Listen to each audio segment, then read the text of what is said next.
ஐயா ஜோதிட திலகம் சாத்தூர் சக்திவேல் ஐயா அவர்களை வருக வருக என வரவேற்கிறோம். குல தெய்வம் என்ன சார்? அது சில வீட்டுக்கு, சில மதத்தினருக்கு, சில இனத்தினருக்கு சாத்தியமாகும் சார். நாங்கள் அந்த மரபு வழியை ஃபாலோ பண்ண மாட்டோம். எங்களுக்கு குலதெய்வத்தெல்லாம் பழக்கமில்ல சார். அவ என்ன வேணான்னு சொல்லிட்டு போட்டோம். நம்ம ஜோசியக்காரர்கள் அவங்களுக்கு நாம் திணிக்கக்கூடிய ஒரே ஒரு செய்தி, நாம் ஜோசியக்காரங்கள் தர்மத்தில் இந்த ஒரு விஷயத்தில் கடைப்பிடிக்கிறோம். காணிக்க வாங்கி கொண்டு கடைப்பிடிக்கக்கூடிய முதல் வார்த்தை அதான். ஒரு ஜாதகர் முதல்ல காணிக்கையை வச்சுட்டு ஜாதகம் பார்த்துட்டார்னால் அவளுக்கு செல்வம் வரப்போகுதுன்னு அர்த்தம். சோழமெல்லாம் பார்த்த பிறகு நல்லா கவனிச்சுக்கோங்க, அந்த ஜாதகரோட நிலையை எப்பவுமே கணிச்சிடலாம். நீங்கள் சோதிடமெல்லாம் பார்த்த பிறகு அதுக்கப்புறம் பேரம் பேசிட்டு ரூபா வச்சான்னா இன்னும் அவளுக்கு நல்ல நேரம் வரலன்னு அர்த்தம். இது உண்மையெல்லாம் இல்லைங்களாங்க? ஒரு காணிக்கை கொடுத்து கொண்டு சாத மக்கள் இருக்குயா வச்சுக்கோங்கன்னு சொல்லிட்டு சிரிச்ச மொத்தத்தில் காணிக்கை வச்சுக்கொண்டு சாதகத்தை பார்க்க உக்காந்துட்டாங்கன்னால் அவர்களுக்கு இனிமேலிருந்து நல்ல நேரம் ரன் ஆக போகுதுன்னு அர்த்தம். நம்மகிட்டலாம் ஜாதகமெல்லாம் பார்த்த பிறகு காணிக்கை கொடுக்கும் பொழுது, ஐயா எவ்வளோயா வேணும், என்னையா 500 இருக்கிறீங்கய்யா, கொஞ்சம் குறைச்சிக்கோங்கய்யா, கொஞ்சம் குறைச்சிக்கோங்கய்யா, கொஞ்சம் பார்த்து சொல்லுங்கய்யா, இந்த வார்த்தை அவங்களுக்கு உங்களுக்கு தெரிஞ்சிடும்.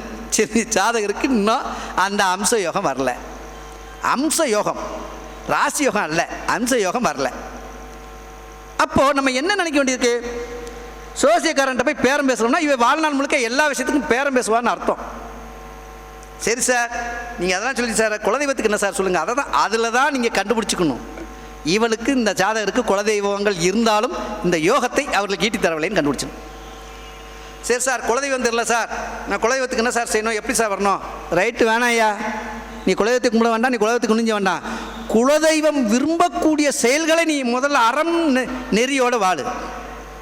வாரத்துக்குள்ளே யாருக்காவது விருந்தாளுக்கு சோறு போடு, சனிக்கிழமை மட்டும் போடு. தேடி பிடிச்சி இல்லை சார் அன்னதானம் அங்கேயே உன் இல்லறத்தில் நல்லறத்தை தேடு. குலதெய்வம் டக்குன்னு வராது சார். நீங்கள் விடிய விடிய சாமி கும்பிட்டு கோயிலில் போய் அன்னதானம் பண்ணால் வராது. ஓ வீட்டில் விருந்து வை. விருந்து ரூபத்தில் அங்கே குலதெய்வம் வரும். இல்லை மனித ரூபத்தில் யார் ரூபத்தில், இல்லை ரிலேட்டிவ் மூலியத்தில் வரும். அவங்க ஆணும் பெண்ணும் குழந்தைகள் ஒட்டிமா யார் இருந்தாலும் சரி, நீங்கள் ஃபோனில் வரவழைங்க, சனிக்கிழமை வர சொல்லுங்க. அந்த கிழமையில் ஞாயிற்றுக்கிழமை உணவு வேறு விஷயம். முதல் நாள் வந்துட்டு 2-3 நாள் தங்கினா கூட அது யோகம் தான். ஆனால் அந்த ஒரு நாளிலாவது அக்கம் பக்கத்துட்டு குழந்தைகளுக்கோ யாரையாவது சாப்பிடையாவது கூட்டு விருந்து வச்சு பழகிட்டேனால் குலதெய்வம் அதுக்கு தான் உள்ள ட்ராவல் ஆகும். நீங்கள் பணமாக பீரோ நிறைய வச்சுருந்தாலும் சரி, என்ன சாமா வச்சுருந்தாலே உடனே குலதெய்வம் உள்ளே வராது. குலதெய்வத்துக்கு பிடிச்ச செயல் இது ஒன்று தான். வாரத்துக்கு ஒரு நாள் இந்த வீட்டில் இருந்து வாழையில் சாப்பாடு நடக்கா, இல்லை மாதத்துக்கு ஒரு நாள் நடக்கா, இல்லை எந்த நாளில் நடக்கு. அப்போ விருந்து வைவங்கள் அந்த வீட்டில் பரிமாறும் பொழுது அதுக்காக கோயிலில் சாமிக்கு மாலை ஓட்ட அன்னைக்கு இலச்சாப்பாடு போடுறதுக்காக ஆளை தேடுறதுக்கு போய் குலதெய்வத்தோட வருகை இல்லை. குலதெய்வத்தோட சிறப்பே தனி. சனிக்கிழமை மட்டும்தான் குலதெய்வத்துக்கு உள்ள ட்ராவல் ஆகிறதுக்கு வரும். ஏன்னா குலதெய்வத்துக்கு காவல் தெய்வங்களுக்கு அதிபதி சனியும் வருவார், சனி பகவான் மனம் குளிர்வார். சரி சார், என்ன சார் நீங்கள் குலதெய்வத்துக்கு உண்டான வரணுமா? சனி நீராடு. சனிக்கிழமை எவன் ஒருவன் சார் சனிக்கிழமை பிறந்திருந்தா புதன்கிழமை நீராடிக்குங்க. சனிக்கிழமை நல்லெண்ணெய் உச்சந்தலையில் வைக்க வேண்டும். அப்புறம் தலையில் வேணால் தேய்ச்சிக்குங்க, தொப்புள்ள வைக்கணும், நெகக்கண்ணில் வைக்கணும். இந்த நல்லெண்ணெய் தேய்ச்சி நீராடி முடிச்சிட்டேனால் அதுக்கப்புறம் குலதெய்வம் உங்கள் வீட்டுக்குள்ளே வரும். தோஷத்தை தராத குலதெய்வங்கள் வரும், சாபத்தை தராத குலதெய்வங்கள் வருகை தரும்.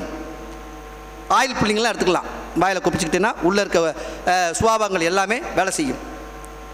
ஏன் அந்த நல்லெண்ணெய் முழுக்கு இருக்க மாதத்துக்கு ஒரு நாளாக கடைப்பிடிங்க சார், இல்லை வாரத்துக்கு ஒரு நாள் கடைப்பிடிக்குங்க சார்.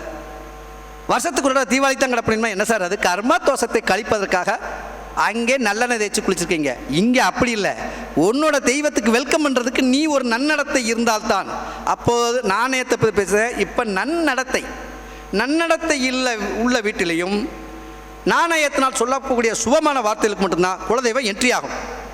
சொல்லுவீங்க அப்போலேருந்து எல்லாரும் சொன்னேன் குலதெய்வம் அப்படி இருக்கும் இப்படி இருக்கும். உண்மை, அந்த குலதெய்வம் வீட்டில் ஆல்ட் அடிக்கணும். தங்க வைக்கிறதுக்கு என்ன செய்யணும்? சிம்பிளான ஒரு வேளை சாப்பாடு, ஒரு சாம்பார், ஒரு கூட்டு, ஒரு அப்பளம் போதும். ஒரு அரிசியில் யாருக்கு கொடுக்க முடியுமோ அந்த அரிசிக்குள்ளே ஆட்களை வரவழைச்சி கொடுங்க. வீட்டுக்கு வந்தாலும் வெறும் ஆளான அனுப்பாம சனிக்கிழமை யார் வந்தாலும் விருந்து படைச்சு அனுப்புங்க. மற்ற கிழமையில் தண்ணி விடுப்பீங்களோ காப்பி விடுப்பீங்களோ பந்த நோக்கத்தோடு அனுப்புவீங்களோ எனக்கு தெரியாது. ஆனால் சனிக்கிழமை வந்துட்டானா அது கடவுள் உங்களை சோதிக்கிறக்கா ஆரம்பிச்சிருக்காருன்னு பார்த்துக்குங்க. அப்படி நீங்கள் படைச்சிட்டிங்கனால் குலதெய்வம் மனம் குளிரும். குலதெய்வமே தெரியலனாலும் குலதெய்வம் எங்கேருந்து சந்தோஷப்படும். இந்த வீட்டுக்கு வர காரணமாக இருந்த இந்த வீட்டு குலதெய்வத்துக்கு நான் செய்யும் நன்றி கடன் சொல்லி வந்த மருமகள் செஞ்சால் குலதெய்வம் எந்த ரூபத்தில் உங்களை ட்ராவலாகி இந்த வீட்டுக்குள்ளே வரும். குலதெய்வத்தை வர்றதுக்கு இப்படி ஒரு யுக்தி இருக்குன்னு யாருக்கு சார் தெரியல? போய் கொட்டாங்கி அடித்து மொட்டை போட்டு காது குத்தி கடா வெட்டி விருந்து போட்டால் தான் குலதெய்வம் வரும்னு சொல்கிறத நீங்களாக மனசுக்குள்ளே நினச்சிக்கிட்ட தவறான கருத்து. அதனால அந்த கருத்தை பாருங்கள். வீட்டு திறனில்லாத ஒரு ஆளுக்கு சாப்பாடு விடுவாங்க. ஒரு வெளியூர்கார ஊருக்குள்ள வந்துட்டா அப்போ ஹோட்டல் கிடையாது, எங்கேயுமே யார் வீட்லேயும் ஹோட்டல் இருக்காது. அவங்க வீட்டில் சாப்பிட்றியான்னு சொல்லி சாப்பாடு வைப்பாங்க, இருக்கிறத கொடுப்பாங்க. சுட சுட கொடுக்கணும் இல்லை, இருக்கிறத கொடுப்பாங்க, இருக்கிறத வச்சு கொடுப்பாங்க. அந்த விருந்து வைபவங்கள் எங்கெங்கே அதிகமாக நடக்குதோ அந்த வீட்டில் மட்டும்தான் சார் குலதெய்வம் கும்பிட்டாலும் கும்பிட்டாட்டும் உள்ளே வந்துக்கிட்டே இருக்கும். இதை ஒரு விஷயத்தை கடைப்பிடிங்க சார்.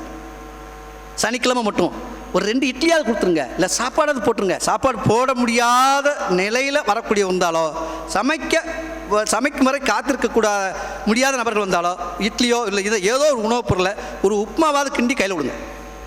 அதை இனிப்பு போட்டு இனிப்பு உப்புமா மாதிரி கேசரி மாதிரி கொடுத்துருங்க. உணவு சனிக்கிழமை படைக்காத வீட்டில் குலதெய்வம் தங்குவதில்லை. நீ வெள்ளிக்கிழமை விரதம் சாமி விட்டாலும் சரி, பௌர்ணமி அன்னைக்கு விரதம் இந்த சாமி விட்டாலும் சரி, கிரிவலம் பண்ணாலும் சரி, எங்கே வேணால் போங்க சார். குலதெய்வத்துக்கு இஷ்டமான ஒரு நாள், மாதத்தில் ஒரு நாள், அந்த ஒரு நாளை நீ கடைப்பிடிச்சா தான் சார் உள்ளே வந்து ஆள் அடிக்கும், அது நிற்கும். இன்சொல் கேட்கும் வீட்டில், இன்சொல்களை கேட்கும் வீட்டில், செவிவழி செய்திகளை கேட்கும் இந்த வீட்டில் குலதெய்வம் என்றும் தங்கும். அதனால தான் காற்றுல துவாரம் போட்டு கம்மல் கடுக்கான் போட்டு நம்ம அந்த கோயில் ஆலயத்தில் போடுறோம். வீட்டில் வச்சா கம்மல் காது ஊற்றுறோம். வீட்டில் ஊற்றுற மரபு தனியாக இருக்குது, அது தோஷத்துள்ள மரபு, அது வேறு. இது ஏன் எந்த கோயிலை பட்டோம்? அந்த தெய்வத்தோட சாங்கியம் இங்கே இருக்குது. அந்த மாதிரி செய்யும்போது தோஷங்கள் விளையிடும். இல்லைன்னா அந்த வீட்டுக்கு வரக்கூடிய மருமகள் செஞ்சால் அந்த மருமக மூலியத்தில் அந்த வீட்டில் குலதெய்வம் ஸ்தாபனம் செய்யும். அந்த வீட்டில் நிலையானதை துவக்கும். அதுக்கு பேர் துவக்கம், ஸ்தாபிதம், துவக்கம். அதுக்கு 2 இதுதான் பொருள். அப்போ மருமகள் மூலியத்தில் தான் இல்லறத்தில் சுகங்காக்க முடியும். அதனால தான் இங்கே குலதெய்வத்துக்கு உண்டான வழிபாடுகளை சிம்பிளான வரியில் சொன்னேன். கோயிலுக்கு போகும்போது, நீங்கள் குலதெய்வத்துக்கு போகும்போது ஒரு மஞ்சள் துணியில் தான் ஒரு முக்கியமான பொருளை குலதெய்வம் கோயிலுக்கு எடுத்துகிட்டு போகணும். சார் என்னத்தான் குலதெய்வமே இல்லை சார் அப்படின்னா எந்த தெய்வத்தினாலும் போங்க. முதல்ல அந்த ஊரில் இருக்க பிள்ளையாரை வணங்கிட்டு தான் நீங்கள் வெளியே எங்கேயும் ட்ராவல் ஆகணும். பிள்ளையார்ட்ட சொல்லிட்டு போங்க, எனக்கு தெய்வமே தெரில, நான் பாட்டு குட்டா மணிக்கு சாமி கும்பிட்றேன், எனக்கு எந்த ஒருத்தையை காட்டுன்னு சொன்னால் எப்படியாவது ஆண்டவன் எந்த ஒரு துளையை காட்டுவான். ஏன்னா பிள்ளையாருக்கு குலதெய்வத்தை வரவழைக்கக்கூடிய சக்தி. அந்த ஊரில் உள்ள அண்ணன் அப்படியே சொன்னார், எல்லை தெய்வம்னு சொன்னார். எல்லை தெய்வத்தில் முதல் ஆள் யார் இருக்கா? பிள்ளையார் தான் இருக்கார். பிள்ளையாரை வணங்கினால்தான் பிற தெய்வங்களை நீங்கள் போய் சரணடைய முடியும். அதனால ஊர் எல்லையில் முதல் தெய்வமாக பிள்ளையார் வைப்பாங்க. ஊர் எல்லையில் முதல் பகுதியும் முடிவு பகுதியும் தான் எல்லை தெய்வம் இருக்கும்.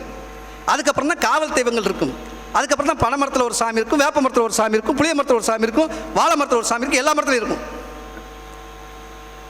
அதனால தான் இந்த என்ன சொல்லுவாங்க, பிள்ளையாரை வணங்க வேண்டும். அந்த வணங்கிட்டு இப்படி நீங்கள் ஒவ்வொரு சிலையும் மஞ்சப்பையில் கோயிலுக்கு தேவையான சாமான மஞ்சப்பையில் எடுத்துகிட்டு போங்க. இல்லை அந்த அதுக்குன்னு தட்டு விற்கும், பூஜா தட்டு, அதை எடுத்துகிட்டு போகணும். அப்போ அந்த கோயிலுக்குள்ளே போகும்போது அந்த தட்டை எடுத்துகிட்டு இங்கே தலையில் மல்லிகைப்பூ வச்சுட்டு, வெறும் பூட போகக்கூடாது, மல்லிகைப்பூ வச்சுக்கிட்டு நெத்தி நிறையா குங்குமம் வச்சுட்டு அந்த துணிமணியோட போகும்போது ரோட்டில் போகிறவன் கையெடுத்து கும்புற மாதிரி இருக்கும். இப்போ சுடிதாரி போட்டு நைட்டி போட்டு சும்மா அங்கே கடையில் போய் கேரி பை பிளாஸ்டிக் பையில் வாங்கிட்டு போனேன்னா என்ன சார் இருக்குது? அழகுன்னு ஒன்று இருக்கு இல்லையா, செழுமைன்னு ஒன்று இருக்கு இல்லையா. சாதாரண ஒரு சின்ன சேலையை ஒரு 200 250 ரூபா சேலையில் கட்டிட்டு போகிற அழகு 2000 3000 சுடிதார்லையா கிடைக்க போகுது? அப்போ அந்த ஒரு நாளாக கோயிலுக்கு போகும்போது பாரம்பரிய உடையில் போங்க. முதல்ல உள்ளூர் கோயிலுக்கு அடிக்கடி போங்க. அப்புறம் வெளியூர் போகிறவர்களுக்கு இஷ்டப்பட்ட நாளில் போங்க, பண வசதி உள்ள நாளில் போங்க. அதனால தான் நான் என்ன செய்வேன், குலதெய்வங்களுக்கு இப்படி இருந்தால் தான் குலதெய்வங்களுக்கு உள்ளே பிடிக்கும். இன்னும் இந்த குலதெய்வத்துக்கு இன்னொரு விஷயம் இருக்குது சார். குலதெய்வத்தை ட்ராவலாக இருக்குது. அவங்க வெள்ளிக்கிழமை ஆச்சுன்னா பூசு மஞ்சள் இருக்குது, மஞ்சள் கிழங்குன்னு இருக்குது. அதில் உரைச்சி கருங்கல்லில் உரையணும். கல்லில் உரைஞ்சி அதுக்கு தான் பாருங்கள் அம்மி மிதித்து அருந்ததி பாருன்னு சொல்லுவாங்க. நீங்கள் தரையில் உரசக்கூடாது, கல்லில் உரசக்கூடாது. அம்மி கல்லில் குழந்தை தண்ணி ஊற்றி அலசிடுங்க. எனக்கு முன்னாடி மசாலா அரைச்சிருப்பீங்க. இப்போ அம்மி கிடையாது. இல்லைனாலும் அந்த வாங்குகிற கருப்பு கல் தனியாக ஒன்று வாங்கிக்கோங்க. எங்கே போய் எடுக்கிறீங்க? அந்த அம்மிக்கல் செய்யக்கூடிய இடத்துல கருங்கல் எடுங்க. ஏதோ ஒரு காசு கொடுத்து வாங்கிட்டு வாங்க. அதை அம்மியாக நினச்சிக்கிட்டு அந்த மஞ்சக்கிழங்க நல்லா தண்ணி விட்டு குழச்சி முகத்தில் தடவி ஒரு நிமிஷம் அப்படியே உள் வாங்கிக்கிட்டு அப்புறம் அலம்பி குளிச்சிட்டேனால் குலதெய்வம் வரும். மஞ்சக்கிழங்கு பூசின முகங்கள் லட்சுமி கடாச்சரமாக இருக்கும். குலதெய்வம் வந்து சாதாரணமாக வராது சார், கும்பிட்டா மட்டும் வராது. அதுக்கு உண்டான ஒரு செய்முறைகளை செஞ்சால் தான் அது மாதிரி வரும். ஸோ இந்த மாதிரி செய்யுங்க. அடுத்து அந்த வீட்டில் அந்த பொண்ணு விளக்கத்தரக்கூடிய காலங்களில் சூரிய அஸ்தமனமும் சந்திரனுடைய உதயகாலமும் வருவதற்கு முன்பே விளக்கு ஏற்றிட்டால் அந்த வீடு சுவிட்சம். அதாவது அந்த வீட்டு வாசலில் பிரதோஷ நேரம் 4 to 6க்கு முன்னாலேயே தண்ணி தெளித்து அந்த வந்துட்டான்னா அது நல்லாயிருக்கும். 7 மணிக்கு முன்னே வீட்டு வாசலில் உட்காரக்கூடாது. வீட்டு வாசல் உட்காந்தா குலதெய்வம் உள்ளே வராது. அப்போ குலதெய்வம் உள்ள என்ட்ரன்ஸ் ஆகுதுன்னு நிலவாசலில் தான் குலதெய்வங்கள் முதல் ஆல்ட்டடிக்கும். நிலவாசல் இருக்கு இல்லையா, இந்த நிலவாசல் தான் குலதெய்வம் இருப்பதாக ஐதீகம். இந்த வீட்டில் நிலவாசலுக்கு முன்னாடி 2 பக்கம் யானையும் 1 பக்கம் மகாலட்சுமி இருப்பாங்க. ஏன்னா அனுச நட்சத்திரத்தில் தோன்றிய பிம்பங்கள் இது 2ம். அப்போ நிலவாசல் சொன்னால் உத்தரம்னு சொல்லுவாங்க. உத்தரம்னா சூரியவானுக்கு குறிக்கூடியது. அப்போ தலைவனுடைய வாசல்னு அர்த்தம், தலைவாசல். அப்போ தலைவாசலில் தான் எல்லா தெய்வங்களும் ஆவாகனம் செய்யும், துர்த்தவதைகளும் செய்யும். அப்போ தலைவாசல் நல்லா இருந்தால் நல்ல தெய்வங்கள் உள்ள ட்ராவல் ஆகும், கெட்ட தெய்வங்கள் தான் வெளியே போயிடும். அதுக்குத்தான் வெள்ளிக்கிழமை ஆச்சுன்னா அந்த வீட்டு வாசலில் நிலவாசலுக்கு கீழே அந்த மஞ்சள் குங்குமம் செய்வாங்க, வைப்பாங்க. இன்றைக்கி மெட்ராஸ் பக்கம் போனீங்கன்னா பாருங்கள், வெள்ளிக்கிழமை ஆச்சுன்னா அந்த தலைவாசல் பக்கத்தில் அவங்க அந்த தூணு பக்கத்தில் சந்தனம் குங்குமம் எல்லாம் தடவி வைப்பாங்க. இதுதான் சார் குலதெய்வம் வரக்கூடிய இடங்கள். இந்த இனிய ஒரு வார்த்தைகளுக்கும் இனிய சொற்களுக்கும் செவிசாய்த்த அனைத்து நல்ல உள்ளங்களுக்கும் நன்றி.